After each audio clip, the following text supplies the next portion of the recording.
there are some people who know Barnaby. This is good. This is good. We can introduce the panelists, except that you probably know who they are. Except for Eric and me, who you don't know and don't care about, and that's fine. Mr. Mark Newgarden.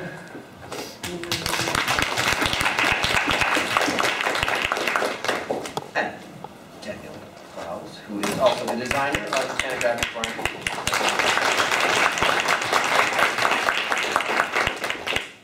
And Mr. Chris Ware, who is also contributing to Barnaby and designed the cover of my Barnaby Johnson. Fantastic. And of course, Eric Reynolds, publisher of Fanographics and co-editor of Barnaby.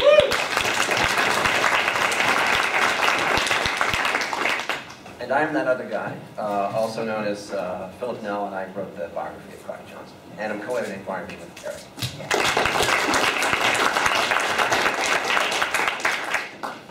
Would you like me to keep going here? To moderate? So, how many? Show of hands. How many people have read Barnaby before? Well, okay. How many of you aren't familiar with Barnaby, really, and just came to see these guys? Well, I guess we should just leave then. Well, I thought we might say a few words about what is the magic of Barnaby. What is this strip that we're talking about? Since it's one that people have heard of but haven't necessarily read. So I don't know if that's an agreeable place to start. Yeah, and also maybe how each of you first discovered either Barnaby and or Crockett Johnson. Do you want to start, Mark? Is that your name? Mickey's Magnet. Oh yeah? How many of you have ever seen Mickey's Magnet? This was a kid's book that came out with a little magnet taped to the front cover. That was my introduction to Crockett Johnson. And I never saw Harold or Barnaby until I was past 10 for sure. My dad was a big Barnaby fan. It was in the Chicago Sun-Times, I guess, and you know, it appealed to his demographic, which was, you know, sort of a left-leaning intellectual, you know, communist, and yeah, and he just always talked about it like it was something that everybody knew about. You know, he said, "Oh yeah, that's like in Barnaby," you know, and they have no idea what they're talking about, and. Then, sometime in the 70s, Dover came out with a reprint of these Barnaby strips for $1, I believe, and my dad bought it for me and said, "Here you go, you know, read it." And I remember reading it when I was about, I don't know, 9 or 10 years old, and a lot of it was over my head, but it was something really compelling about it, and I felt like I was the only one who knew about it, you know, like none of my friends knew about it. And I actually found my old copy of the Dover book recently, and I had added in my own little fart jokes for Mr. O'Malley. Well, that's true. That's one thing Barnaby lacks, I think. Yes, and I thought it was time we rectified that situation. So in the new Fanographics book, I'm going to be adding fart jokes. We could do 2 editions. The unrated Barnaby. Purple ink. That's me next. Okay. I first saw Crockett Johnson's work from reading Harold and the Purple Crayon, which I found and still find is one of the most profoundly disturbing children's books of all time. As the message of it basically is that the world doesn't exist unless you believe that it does, because it ends with him being somewhat frightened and then drawing his room around himself and going to sleep as a way to comfort himself. And the implications in that are still really, it's amazing that he got that past any children's book editor. I saw Barnaby first in the Blackbeard and Sheraton collection of newspaper comics. There's an excerpt in there. And I connected it immediately with Harold and the Purple Crayon because they almost look identical as characters. Though my grandfather had a copy of the first book collection, which came out, I think, was it 43? That came out? 43, yeah. But I never looked at it because I just saw the spine. I just saw the word Barnaby and I didn't think about it as a kid. So, which incidentally, I think that was a part of that was like an early wave of trying to make comics legitimate that included putting out Will Ladner, which had an introduction by John Steinbeck, and then this had that. And also, I think possibly the Crazy Cat book, the E.E. Cummings introduction, that was sort of, Ben Catcher pointed that out to me once. He said, yeah, it happens every generation. They try to make comics legitimate for adults, and then everybody forgets about it. They try again. Well, yeah, I mean, I first met Barnaby through Harold. I was doing research on Dr. Seuss, of all people, and looking for all of his political cartoons in the newspaper PM, because they had not been published. And then at the end, of each issue, starting in April of 1942, there was this little kid who was a lot like Harold, but yet was not Harold. And so I just started reading it, and that was the comic strip Barnaby, and that's how I met it. And for those of you who don't know Barnaby, Barnaby is a 5-year-old, and he has a fairy godfather named Mr. O'Malley, who is part con artist and part fairy godfather. And yeah, it's hard to tell the difference. And it is partly about the kind of boundary between the real and the imaginary, in the sense that Barnaby sees his fairy godfather and all the other creatures of his world that other people don't. And it's also not, in the sense that O'Malley is definitely real, and so are the other creatures. And it's a topical strip. It's satirical. It's about the politics of the 40s, too. So, I don't know. It's a very hard strip to summarize, which is why I thought I could say something. Well, I think Eric was the first person to point out to me that it's the first comic strip that has an ending. It actually is it has its weird improvisatory moments, but it actually ends. And the interesting thing is that when it ends, it makes you realize that the character of Barnaby is almost completely not necessary, or the strip is named after the so-called main character, but that last panel almost has the same weirdly chilling quality that the end of Harold and the Purple Crayon has. So. Yeah, touching on some of the same issues of reality versus unreality. Right. Well, what was it about Barnaby that spoke to you as a comic strip? Like, what sets it apart from so many other strips of its era? Obviously, the design was not in the mainstream. He was using set type. He was designing his strip as a type setter, essentially. Phil and I were looking at some of his working papers at Smithsonian yesterday, and it's really just about arranging type in 3 boxes. That was pretty much how he wrote his strip. And the drawing is really there to just get out of the way and let the dialogue do it. It's really a much more dialogue-driven strip than a lot of strips of its era. I think it almost has to have more words per strip than any other strip I could think of. Yeah. I mean, just the sheer nature of the typesetting allows it to fit a lot more words than I think any hand-lettered strip could.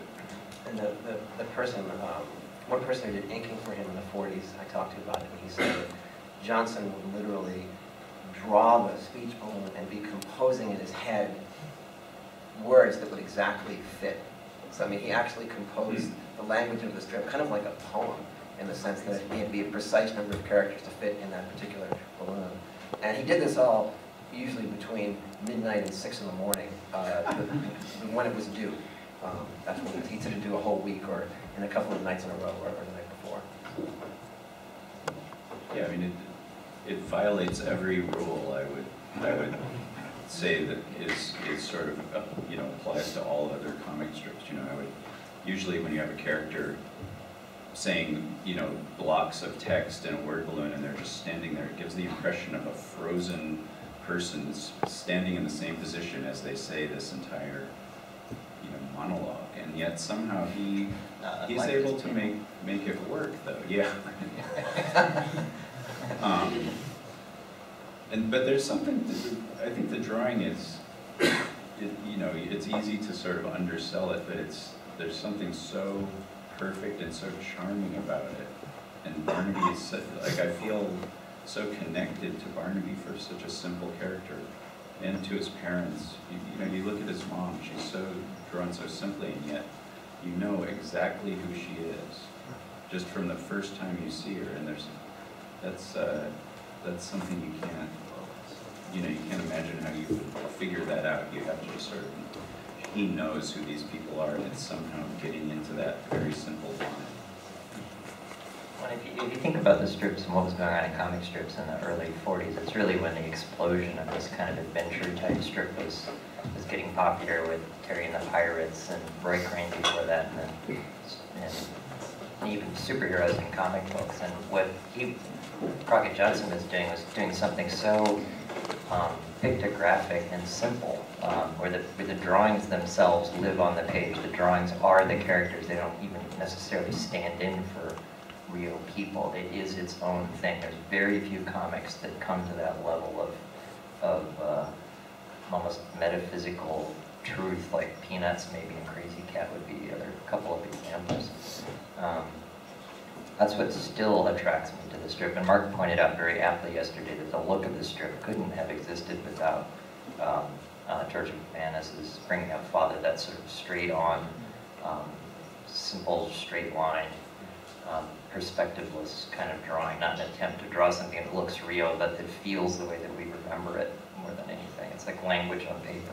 And the other thing too, the strip is really, it's about, and in the same way that Superman filled in children's lack of a father figure, the strip is about an absentee father in some ways. It's about a father going to work. What does he really do all day? And it's never quite explained. And Mr. O'Malley is sort of a stand-in.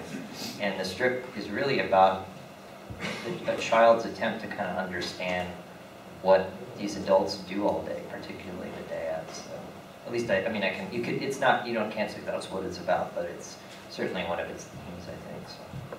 Well, Phil, could you talk about where you think some of that comes from within Johnson? Maybe you could first do a little preface about Johnson. Johnson was married to Ruth Krauss, who was a very popular children's book writer, and together they were a powerhouse of children's literature. But yet they never had kids. As far as I can tell, they weren't big family people as far as their extended family. Not really. You know, so where do you think this sort of came from within Johnson? I think your question has the answer embedded in it. I mean, it came from within Johnson. Ruth Krauss famously observed children and wrote down what they said and translated that into children's books. Johnson really drew upon his own life, his own childhood, his own imagination. He did not draw upon the neighborhood kids in the least. So I mean, Mr. O'Malley, he always said, was part W.C. Fields, part Mayor LaGuardia. And in fact, there's a joke in one of the strips in Volume 1 where Barnaby wins a scrap metal collecting contest. And Mayor LaGuardia is going to congratulate him on the radio. And off the page there, Barnaby hears his voice and says, "Oh, that's Mr. O'Malley." And of course, it's LaGuardia. And then the comedian Jimmy Salvo, who is a vaudevillian who people wouldn't know today. But I mean, I think the biographical connection may be his own father, who was very creative, was a storyteller, was Scots. His father grew up in Warwick, the capital of the Shetland Islands. And so even though I think of sort of Mr. O'Malley as more of an Irish pixie and not a Scots one, I mean, I think there's some overlap there, and I have to feel that some of his language comes from his father. Expressions like "Cush the McCree," which was Mr. O'Malley's sort of catchphrase, and his fondness for sort of I don't know, I want to say like Irish music hall songs, you know, that O'Malley quotes. I have to feel like comes partly from his dad. So, and I could go on, except that they're more interesting, so I can just pull back here. Yeah. I mean, you've immersed yourself in this for the past 12 years, and we're just sort of here like, yeah, cool. That's an extraordinarily flattering thing to say, and I'll just bask for a moment if you jump in. This is me basking. Phil just wrote a book, a biography of Crockett Johnson and Ruth Krauss that you should all check out. Shameless plug, we're selling it at the Fantagraphics booth because the University of Mississippi Press doesn't have a table here. Yeah, but if you are interested in Johnson or Krauss, you should check it out. Phil's immersed himself in the world of Johnson and Krauss for over a decade. I'd say that's the only book about an artist of any kind that I've ever read where at the end I didn't wind up hating them and wishing I'd never read them. It's really a shame that they didn't have children, because they seem like they've been the best parents in the world. Yeah, absolutely. Yeah, I mean, there were younger people who they mentored. Maurice Sendak, notably, spent his weekends at their house in the 50s. So, what's that? Then again, maybe he was in a way sort of a surrogate child. You know, yeah. Well, Ruth was, well, it's not about Ruth, but she was quite a character. Johnson was the calm, the laconic, the sort of source of peace in the household, and the source of peace for Maurice too. Ruth would sort of explode and shout at him, and ask him why he's drawn these characters this way, and Johnson would be sort of there to referee and mediate between them, because he was a very calm, sort of laconic presence in the house. Did they ever talk about why they did not have children? I have no single source for it, but I mean, I think the reason is that they were really more interested in their art than in children, and I think the other reason is that when they met, they would have been fairly late in life for people of their generation to have children. So they met in 1939. Ruth was 38 at that time, which is, for a first child is a little late. But I also just think Ruth felt that she would not be a good parent. Ruth felt that she was going to be better as an artist, better as a creative person, and she could relate to children very well. She could talk to them very well. They seem to speak the same language, but I don't think she felt that she was a responsible adult to take care of them in that way. And I think she was probably right, actually. Although also not, in the sense that they had children who they were like parents to.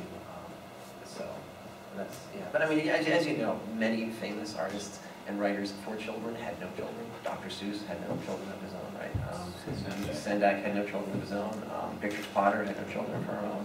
Lewis Carroll, Edward Lear. I mean, you can make a long list, so it's not actually all that uncommon. Who didn't? Did Margaret Wise Brown? Margaret Wise Brown had no children either. Yeah, that's true. I meant Harry did, because I met his son. Yeah, yeah, that's right.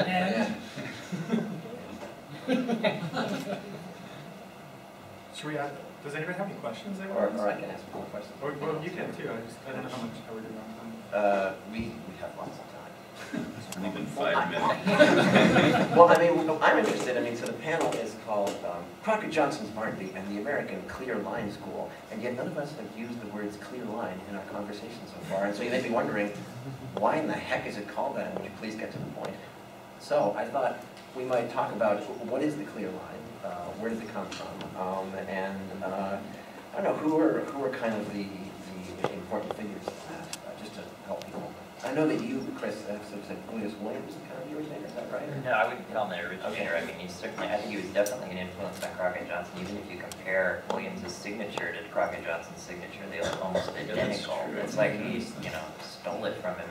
And some of the ads that Johnson did for various companies in the 40s, if you look at them from a distance, they look just like the ads that Williams was doing too. So, but it goes all the way back. You could say Karen Dosh was a clear line artist. It's just anybody who uses comics in a more linguistic rather than illustrative manner. And I think as it's gone on, certainly I think Crockett Johnson thought about it probably more specifically, even though he might not have articulated it. But Joseph Swart, I guess, is credited with originating the term and to try to describe what Hergé was doing with Tintin. And I'm convinced that Hergé also saw Williams too, even though he claimed that he didn't, but he claimed lots of things that weren't true. But I think, Mark knows about this stuff probably better than the very early. I mean, I would think McManus was like a huge international influence on all these guys. I don't know specifically where McManus picked up that technique. I'm sure it was not original to him. It's really, it's more, as Chris was saying, it's more about abstracting the line than about trying to describe something. So trying to pare things down to their essence in a way and sort of excise superfluous detail and keep it clean.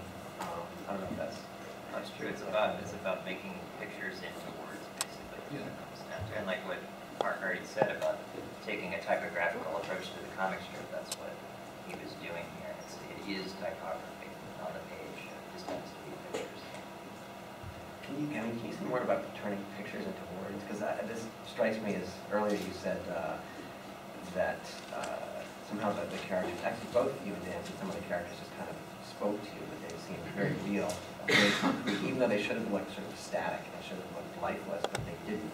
And your pictures into words comment makes you think that there's something there that could be extended. Well, like in comics from the 1870s up until about 19, I don't know, some number of teens or something like that, kept a very theatrical approach to the space. The characters did not change size. There was no moving in and moving out that came later when cartoonists started to incorporate the language of film and what they were doing. So when you keep your comic strip drawings all consistently scaled like that, the only thing that changes then is the movement of the characters, so that when you read the images, they honestly seem to move in your mind on the page, and that's some of the real magic to Johnson's drawings. And again, at the time that he was doing this is almost kind of an old-fashioned way of doing a comic strip. Harriman was still drawing that way, but everybody else was starting to do the new movies on paper thing. You know, so. One thing I noticed when we were putting the strips together, all of my prior iterations of Barnaby that I had in my book collection, like the Valentin Del Rey books from the 80s, and the Holt books from the 40s, which are really beautiful books, but they all reformatted the strip. In the Del Rey books, they're reformatted into a square, 2x2 format, and then the Holt book just kind of, the Holt books are the same, or do they go panel by panel? Isn't that weird? I sort of have two panels. Two panels. Yeah. That's right. Sort of staggered. And one thing I noticed when we were putting our book together, where we're running them all, horizontally like they are up here, is he very, very, very clearly composed the strip as a landscape. Oh, yeah. And and like Chris is saying, you see the characters move in a static space, and it's actually a really more effective reading experience, I think, reading them this way. And it was fascinating to me because I've loved Barnaby for a while, and I've read all those books a bunch of times, but it just never quite registered with me that that these were actually sort of compromised versions of the strips in a way, which is just sort of a testament to even when they're not presented exactly the way you intended, they're still fantastic. I think actually one way you could print the strip would just be on a giant scroll. Like that. I reread some of it recently, and I was astonished at how he was able to keep the story moving, but in a broken 4-panel format, where he had to restate the story every single strip. And I just thought, I don't know how he managed to do it, but you can still read it as a continuing story and not think, oh God, here he goes again, telling why they can't see the leprechaun or whatever. But it works, and it's arranged in such a way that it just is a continuous sort of thread. So. I think one thing too that's getting lost sort of talking about the more formal aspects of what makes Johnson's work so good is just how fun the strip is, and just the sheer cast of rich and really eclectic and funny and weird characters that are in the book. Do you have favorite people that favorite Barnaby characters? Is that too? Well, O'Malley seems the obvious. Yeah. Yeah, how could he not? How could he not? O'Malley's like up there with Wimpy and Yeah. I mean the pantheon of great comics No, characters. he's got to be, if not the best character ever. Yeah, for me Wimpy's the only one I think Wimpy could take it. Don't worry, we're all sexually active adults. As far as you know. Yeah, I noticed in looking at the strip that it seems to play so much on seeing and hearing. Those are the two things. There's no narration, there's no anything else to it. It's words and pictures, which he understood were the fundamental tools of what basically you think of as comics. And the way characters are introduced in this is parents can't see Mr. O'Malley. At one point, Mr. O'Malley loses his voice. He's got an empty dialogue balloon above him. And then another story is about a character you never see, but then you only read his words. And it's about believability and about how kids understand the world. And it's like, and also my daughter right now is going through this, I'm saying going through a phase as if it's some diagnosable illness or something, but she started leaving notes out in our backyard to fairies, and so I started answering them. And I told this to a friend of mine. He said, "Oh, you don't want to do that, because if she finds out that you're writing notes back, it's going to really jeopardize your relationship." But she really honestly believes that there's this thing she can't see that she's communicating with, and that's a lot of what I think Johnson was at least partially getting at in this strip. It's about one part of the way that you get information about the world being cut off and then trying to understand it through some other way. So, and it's built into the structure of the strip itself as being words and pictures. So. Yeah, you said you read this as a child and didn't fully understand it, but yet connected with it somehow. I mean, what was your experience? Because I know kids read it, and kids read it in the 40s too, even though some of the humor was over their heads. Yeah, I mean, it really very little of it was over my head, I think. You know, it was, I had no idea how to pronounce Kushlamacree, but I loved that, seeing that word on the page. You know, I don't think I've ever actually heard anybody say it until 10 minutes ago. I actually thought it was Kushlamotri. We'll be giving lessons on how to pronounce the words of Barnaby, so yes. Well, he actually, he wrote a letter to a fan about, you know, what the etymology of it was. And it's also on the radio versions of it. It's pronounced. And so whenever I say Kushlamacree, you have the acetate discs of the second radio version of that. Both of which failed, by the way. There were lots of attempts to adapt Barnaby for the stage, for radio, for television. There was a TV pilot with Ron Howard, a.k.a. Ronnie Howard at the time, was Barnaby, and Burt Lahr, who you know was the character behind, as Mr. O'Malley. It was well received and launched Ron Howard's career on the Andy Griffith Show, but it never went anywhere. Did you ever get a chance to see it? No, you told me that the Howard family had it, but It's like the Jerry Lewis clown. I think so. I don't know. I just, I mean, I did write to Howard a few times, but I understand he's a fairly busy fellow, a movie producer or something. And so strangely, I never heard back from him. So yeah, if anybody knows how to get in touch with them. I had a friend who was doing music for one of his movies, and I said, hey, I've got something you could ask Ron Howard for me. And he actually asked him, and he said, you know, I have a friend who's really interested in the show Barnaby, and I heard you were in that. And he said, yeah, that was the first thing I ever did. And yeah, somewhere at my mom's house we have an old tape of it. And so I said, you know, you've got to get that. And literally, I think within that week, his mom died. And I was like, now's your chance. Here is your mission. Get the tape. Didn't work out that.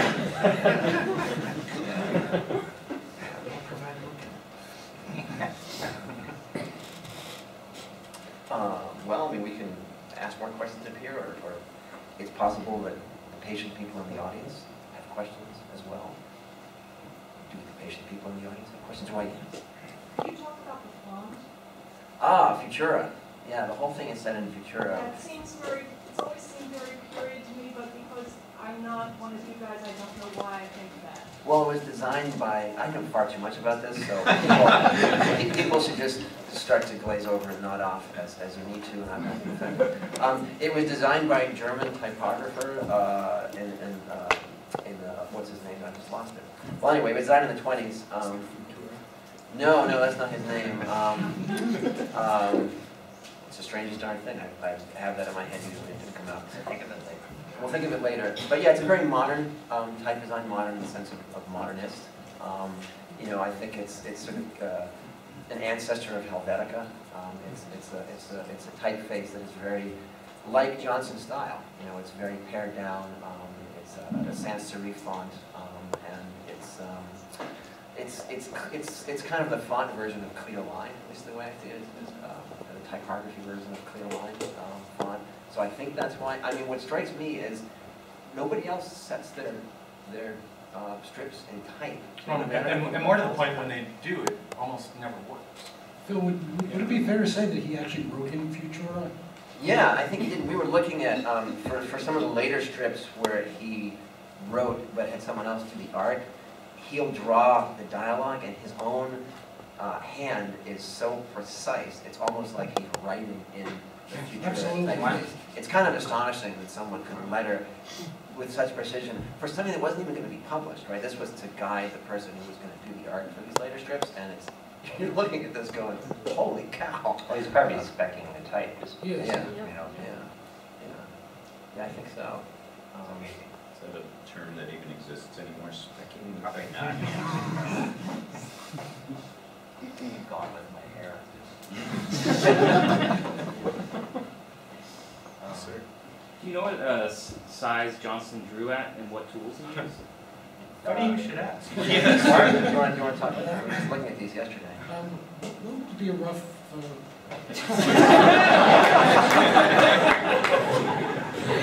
We just went to the Library of Congress yesterday, and it was the first time I've ever seen a regional daily, so we were all kind of, you know, agape at, you know.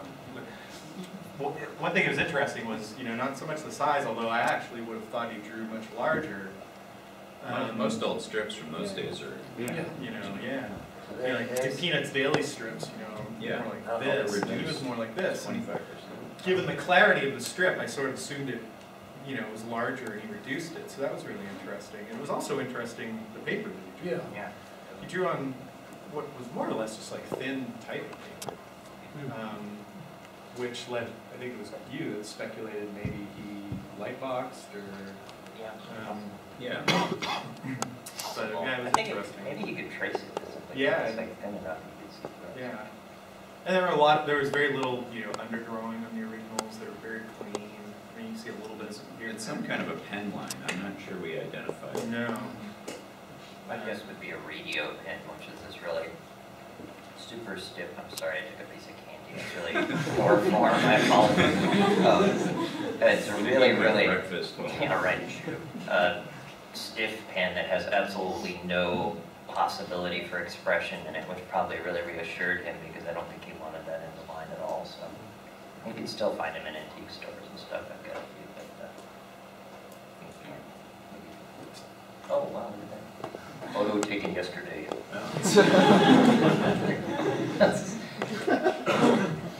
Tribunal or something.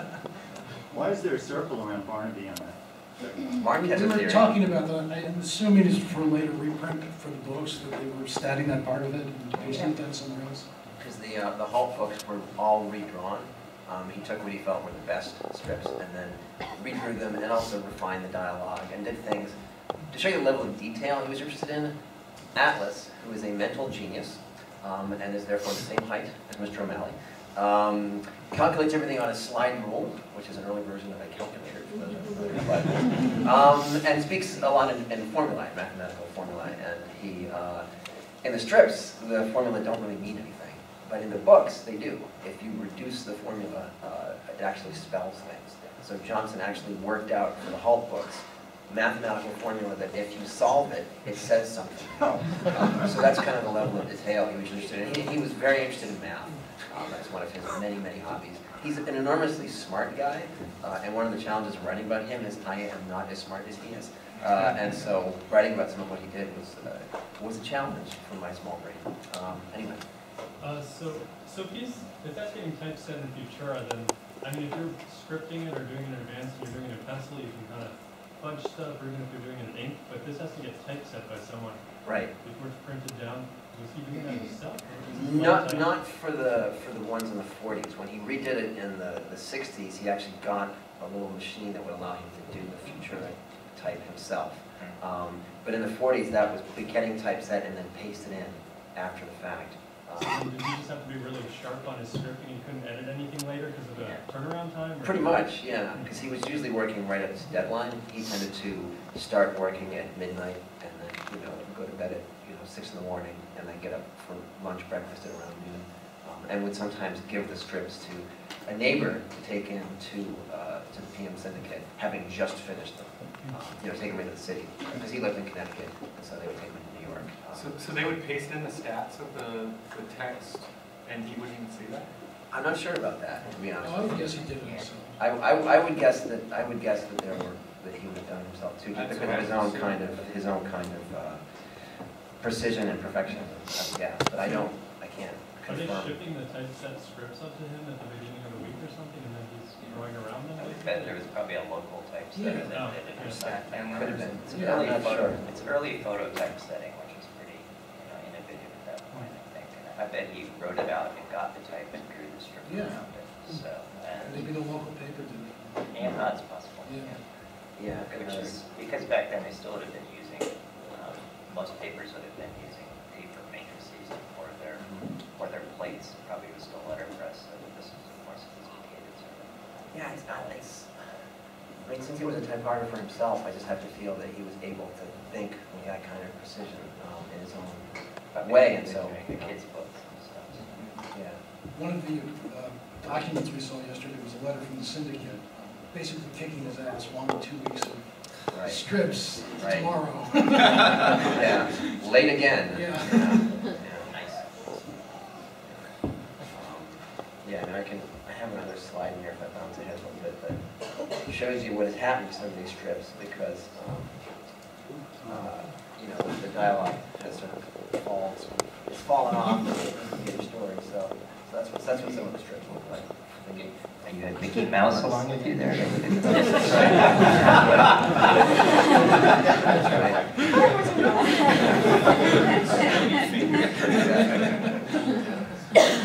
Archival gloves for those of you who don't spend time archiving. Can you talk a little bit about what kind of training he had? I noticed in one of your slides that he had experience of doing layout and design, and that seems to make sense given the beautiful composition of his frames. But did he, would you say, did he anatomy? Did he do, you know, He did take a training? few classes, college classes of art, but he had to drop out after about 2 semesters because his father died. When he was working as art editor for a number of McGraw-Hill publications, which he did from late 20s through 30s, he also took some night classes with, I think it's Gaudi, perhaps his name, Frederick Gaudi, or maybe it's Goody, who is a very well-known typographer. The Gaudi typeface, for example, is one that he invented. So he did study with a typographer as well. He studied with Frederick Gaudi. Yes. How did I miss? Is No, that page in your book? That definitely didn't get cut, I know, I'm sure. Wow, that's in there. that's pretty astonishing. I mean, he's probably the best known typographer of the 20th century. Yeah. So, okay, that's a big deal. But I mean, yeah, I mean, his training is, and then he did, he was art editor for New Masses from 36 to 40, and so he worked in laying out magazines in that respect. So I mean, I think he really approaches as a designer. As Mark noted yesterday, the composition is kind of what strikes you. The more mysterious thing is where the humor and the writing comes from. Because that strip just comes full blown, doesn't it? Yeah, no, I think it does. And Johnson wasn't one to talk about himself much. It's really hard to find Johnson thinking about Johnson. He says very little. So he doesn't talk about it very much. I mean, I can speculate, but that's really about all I can do. You know, so some of his influences are he loved detective fiction. You'll see lots of jokes about that in there. Mr. O'Malley loves to listen to Duke Ellington and Boogie Woogie Piano. Johnson had some of those records. I mean, I can tell you stuff like that, but exactly where the kind of linguistic genius comes from, I'm not 100% sure. So, You told me what was his favorite book? oh yeah, his favorite book was called Diary of a Nobody, which is a late 19th century. Somebody knows the book. Yes. A late 19th century comic novel. It's sort of a satirical view of suburbia, which, thanks to Chris's prompting, I think we could say is one influence and an important influence on Barnaby. Yeah. George and Wheaton Grossman. That's right, George and Wheaton Grossman. There you go. Diary of a Nobody. Somebody that honestly, like, I read that book because it was his favorite book. I had never heard of it. I thought, well, it's his favorite book. I better read it. You know. So, and then the reference to that got even. It'll be in one of the Barnaby editions, but it actually got cut in the. How is the book? It's like Barnaby in the sense that it's hard to summarize. The satire is very sly. It's the kind of thing that depends on you knowing that it's a joke for you to get the joke often. Because Barnaby doesn't explain itself. You just kind of step into it and follow it, or you don't. So Barnaby had a very devoted following, but was never very popular. You know, so Dorothy Parker loved Barnaby, right? But it was never a mass commercial success. But to discerning readers like yourself, of course, I mean, this is why you come to these sorts of conferences. You're interested in the good stuff that not everybody else gets. So. Did he like Dickens? He did read Dickens, yeah, Well, because one of the defining characteristics for me of his writing is that every character has a very individual voice, and that's highlighted by the fact that they're all typeset in future oblique. You know, that you're all reading it in the same font. Whereas in a comic strip, you could do something to heighten that, say like Walt Kelly did, really kind of an overblown way or something. Right. Every character, and it's even more obvious in the Invisible leprechaun who talks in a sort of Jersey accent. Yeah, McSnoid, he's called. Yeah, he talks like this a bit, yeah. McSnoid. He's a leprechaun, you can't see him. It's kind of obnoxious. We'll be doing accents, by the way. By the way, I have, you know, first come, first served, but I have a box of Barnaby comics that everyone's welcome to kind of grab at the end. But this is just kind of funny. When we did this book for Free Comic Book Day earlier this spring, and we have a little cast of characters here. And you see, here's Lancelot McSnoid, the Invisible Leprechaun, and when we sent it to the printer actually called and said, you messed this page up. No, we didn't. What actually used to happen with the earliest Peanuts is that it was so weird to the printers to see such a simple drawing that a lot of times one of Charlie Brown's eyes would be ground off the letterpress plates because they thought it was a mistake. They think it was a spot. Yeah, so a lot of early Charlie Browns are just like an eyeless, you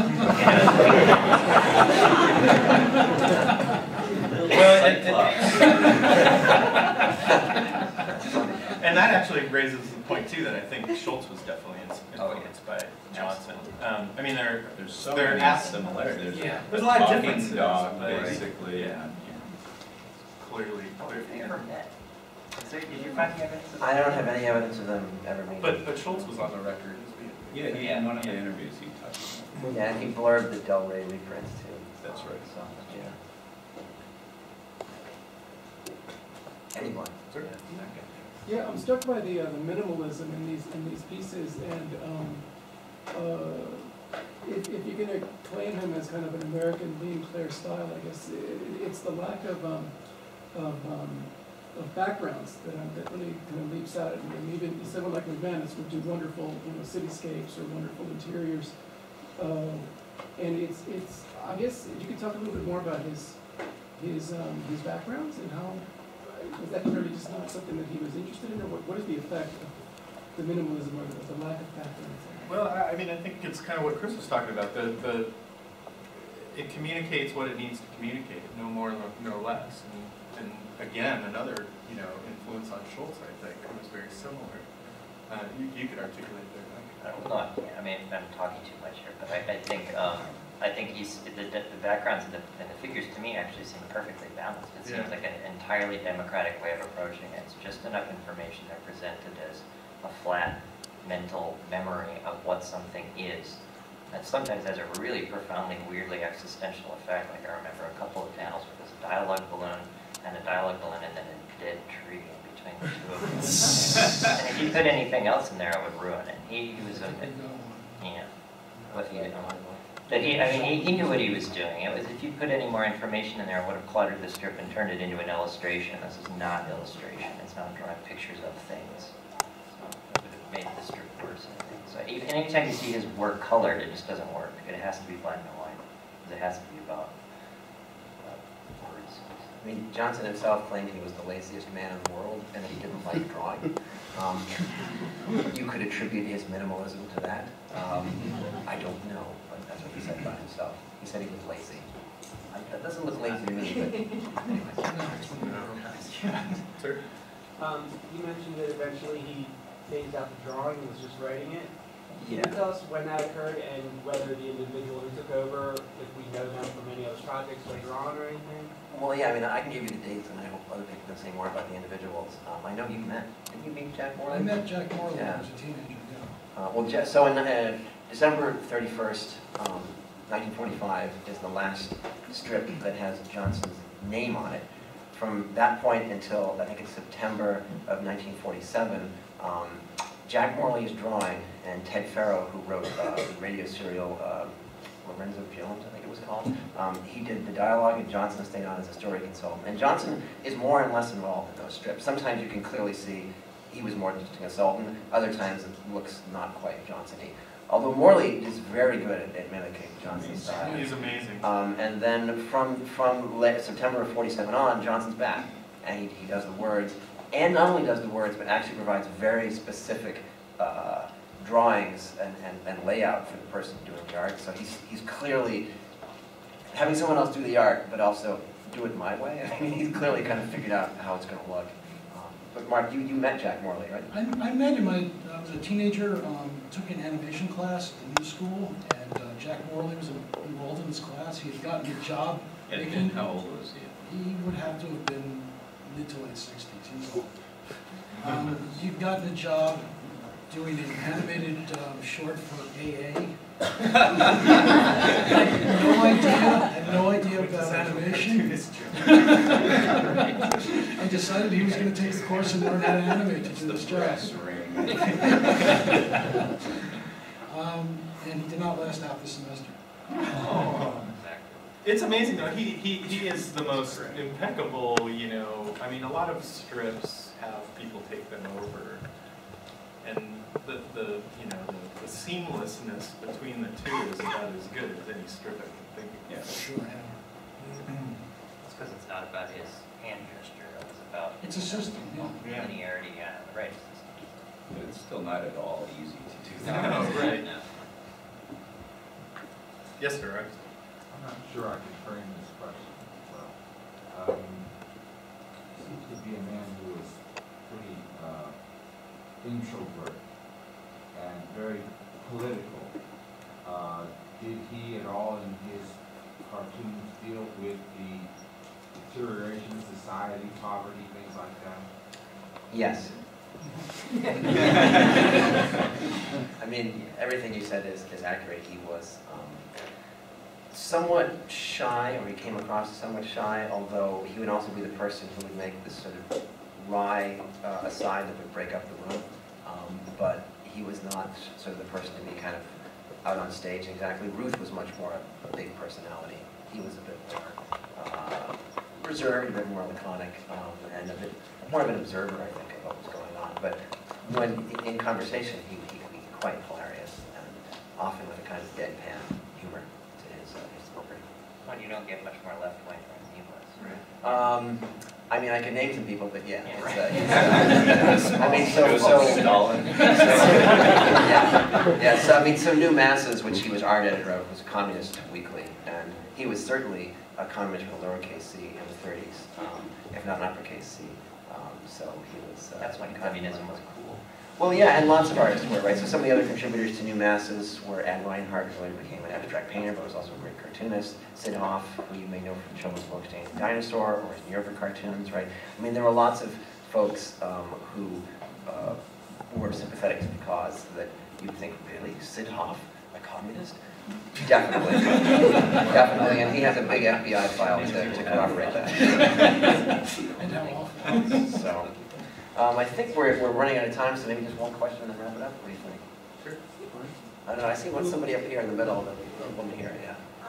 I was just wondering about how Johnson was influenced by McKay in terms of the characterization of O'Malley versus Flip, and also Neiman versus Barnaby. Since they have that. I never thought of that. Never thought about that. It's actually a really great question. Yeah. I never thought of that. And That's then right, that's that kind of line cipher in terms of Barnaby, and then in terms of Flip and O'Malley, that kind of careless. Yeah, Absolutely. I like that. You want to come in? You should. I never thought about that. I think we should pass you the mic. There's a PhD in there somewhere. Yeah. Well, thank you everybody so much for coming, and thank our panelists. This is such an honor to be here. If you want to comment, come on down. Yeah, if you want to talk, come on down. Dan and I will